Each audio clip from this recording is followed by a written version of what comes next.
जो झुंझुनाहट आती है, नीचे तक आती है, नमनेस आती है, यहाँ से यूं तक आती है, वो कब कब आती है कैसे? इसका कोई फिक्स नहीं है, कभी अचानक, हाँ। वो भी 2 5 10 मिनट के लिए हम्म। थोड़ी हल्की, जैसे ज्यादा काम कर लिया। दिन में भी आ जाती है? हाँ, दिन में ही आती है, काम रात करते में? हैं ना, ना रात में। सोते टाइम? तकिया कितने लगा रहे हैं? ठीक है, तकिया एक लगाते हैं। पर ऊंचा लगाते हैं। तकिया ऊंचा लगाते हैं।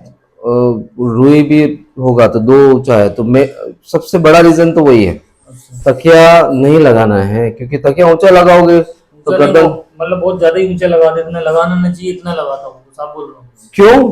वो हैबिट है कि मतलब लगाऊंगा नहीं, क्यों लगेगा, नींद ही नहीं आएगी। अच्छा, अगर ऐसा मैं बोलूं कि अगर ज्यादा तकिया यूज करने से आपकी आने वाले कुछ सालों में इसकी सर्जरी करनी पड़ेगी, तो फिर क्या करोगे आप? बंद कर दूंगा। पहले ही हो जाएगा, दब गया वापस नहीं जाएगा।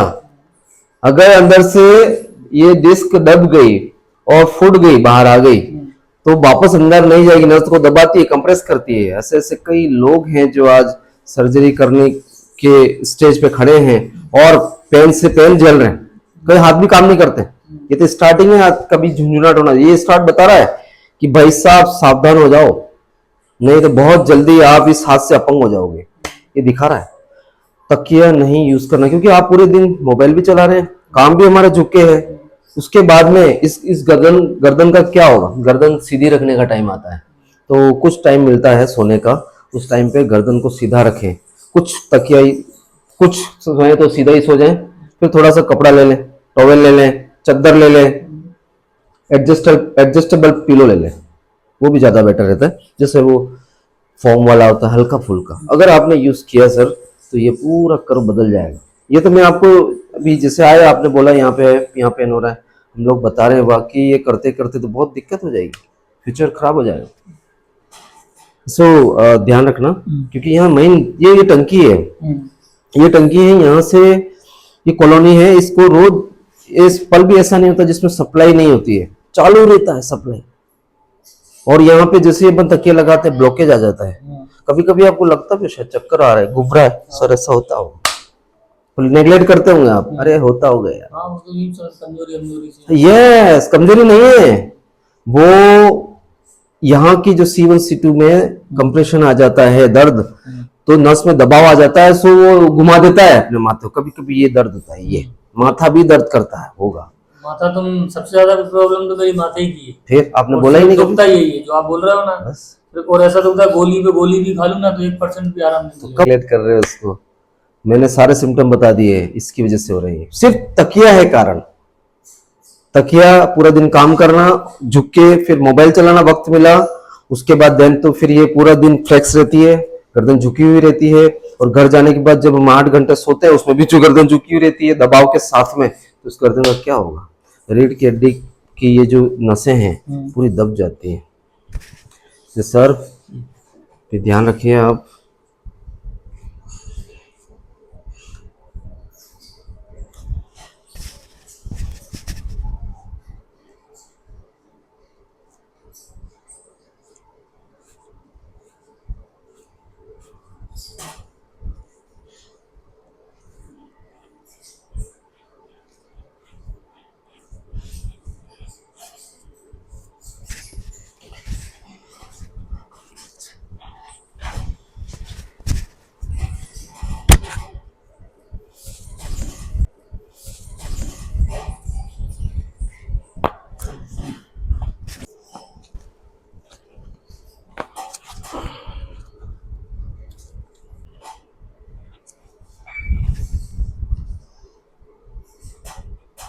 शोल्डर में पूरी तरह से जकड़न है।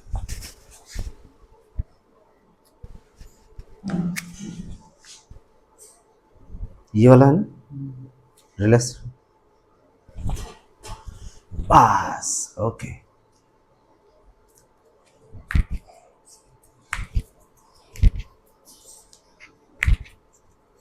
बस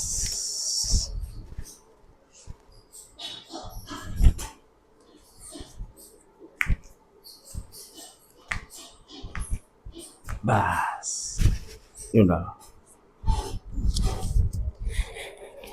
रिलैक्स रहना है ना, बिल्कुल रिलैक्स। गर्दन ऊपर कर दो, गर्दन ऊपर, वेरी गुड। ढीला छोड़ दो।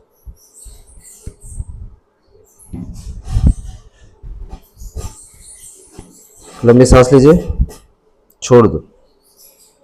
गर्दन सीधी रखो, लंबी सांस, बस। हम लोग बीमारी होगी। हाँ, ये पैर लंबा कर दो।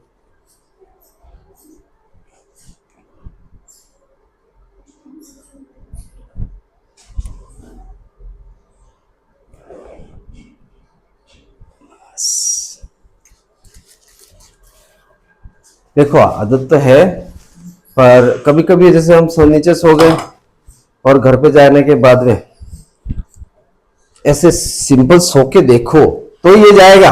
और जब भी आपको लगता है कि माथा नहीं दुख उतर रहा है ना, सबसे बेस्ट तरीका बता रहा हूँ, अगर सर नहीं उतर रहा आपका, सारी दवाइयां भी, कभी और ऐसा होता है कि दवाइयां खा लो तो भी नहीं उतरेगा आपका, लेकिन आप सिंपल सो जाएंगे ना ऐसे, ये गर्दन नीचे रख के, ये ऐसे रख के, सही बात। विद इन 5 मिनट में सप्लाई चालू और ये सर दर्द मिट जाएगा बस। और जब भी कभी लगता है कि चक्कर आ रहा है तो गर्दन ऊपर कर लेना इसको। बस पिलो, पिलो हमारे लिए खतरनाक होता है, ये समझ